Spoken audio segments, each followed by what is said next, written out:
Vinayak Chatterjee, founder and managing trustee at Infravision Foundation, joins in on the show right now to talk about exactly that. Vinayak, hi, great to chat with you as always. Projects worth 11 lakh crore rupees in last 75 days. That's quite a feat. Indeed, it is. Indeed, it is. And I think, as your commentator rightly said, the country is and has been going through an infrastructure boom across.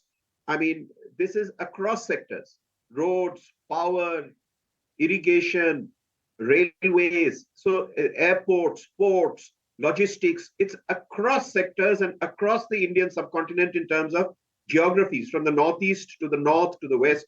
So it is certainly a boom, but the spike that you're seeing now is also a phenomenon that happens before the annual general elections.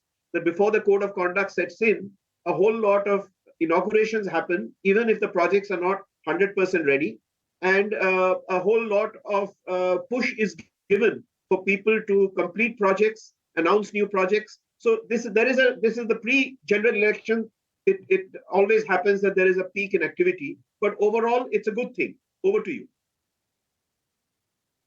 Vinayak, interestingly, these projects pretty much are spread across spectrum. It is not only road, it is not only bridge. Right. This is like a very strong messaging as to that how infrastructure built up is really getting created everywhere. So that's true. Now, while we can keep talking anecdotally that this has been inaugurated and that has been announced, what is important for us to note in terms of looking at the forest and not the trees is that India has by and large consistently stuck to the stand of putting 7% of its GDP, nominal GDP, as an outlay for the infrastructure sector. Now, let me just in fact, this year, the investment in infra is expected to be about 22 lakh crores by 31st March against a nominal GDP of 297 lakh crores. That will give you close to 7%, although the aspirational target is 8%.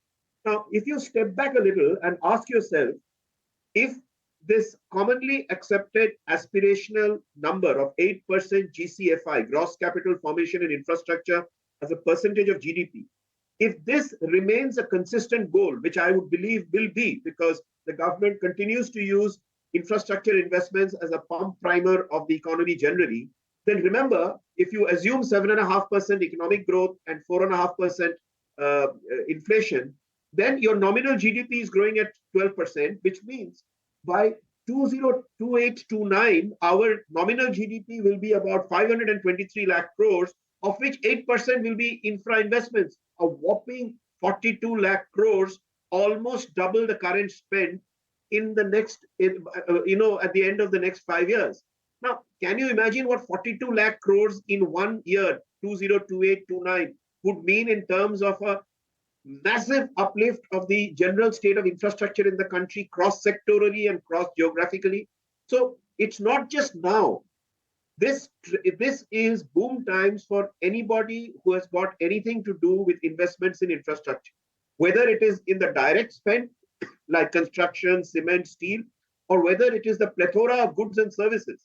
Like if you take the transmission sector, you've got demand for transformers, cables, insulators, you name it.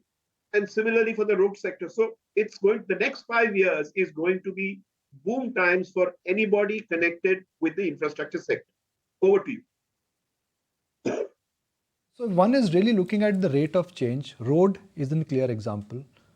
Second, I think, is railways. And now it's aviation and airports which are catching up.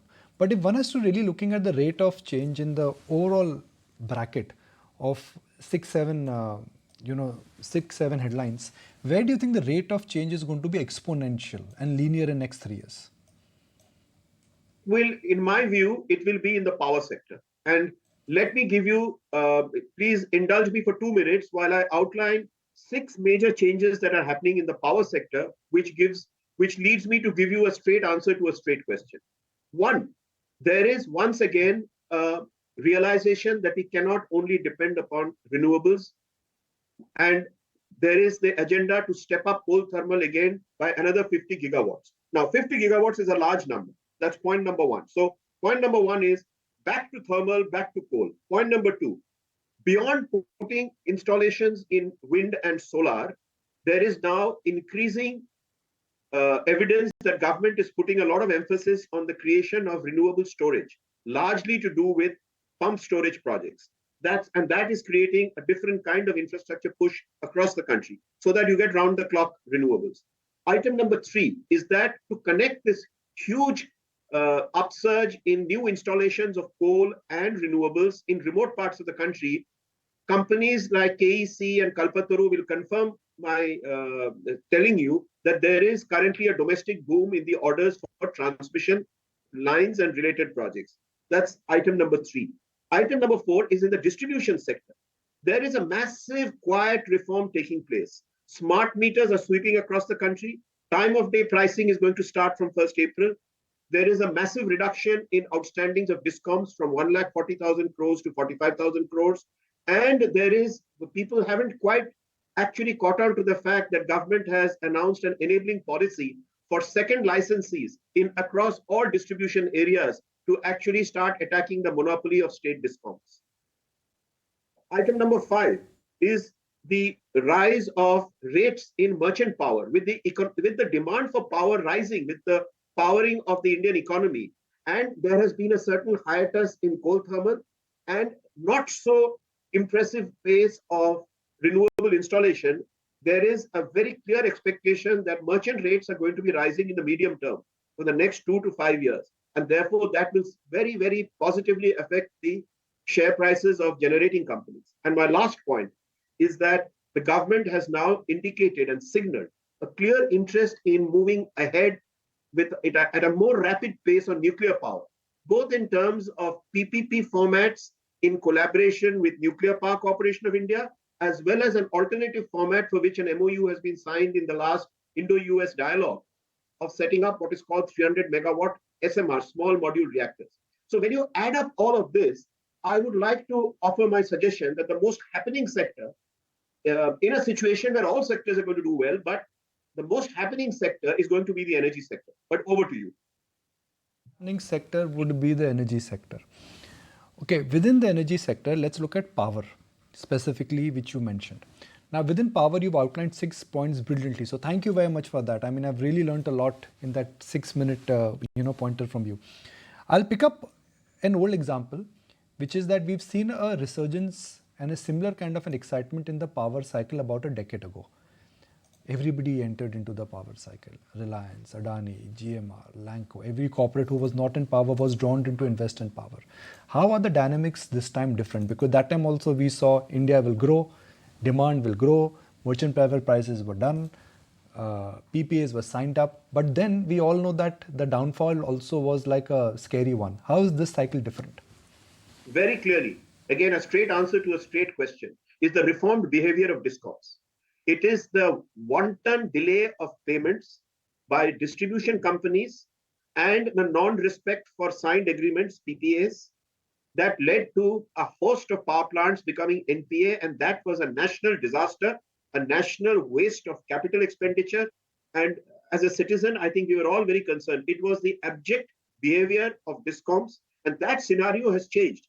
Under the leadership of Mr. R.K. Singh as Power Minister, I must tell you that the disciplining of discoms in terms of sticking to good behavior, whether it is honoring PPAs or releasing payments on time, has changed significantly. And if you caught my last nuance, the very, very below the radar, very big reform of allowing second licensees to now enter by choice in areas where state discoms are a monopoly, or allowing second licenses for private sector is going to change the entire economic structure of how power was bought from generators earlier. And that, to my mind, is the single biggest change which makes the sector so much more attractive now than it was 10 years ago, as you rightly said.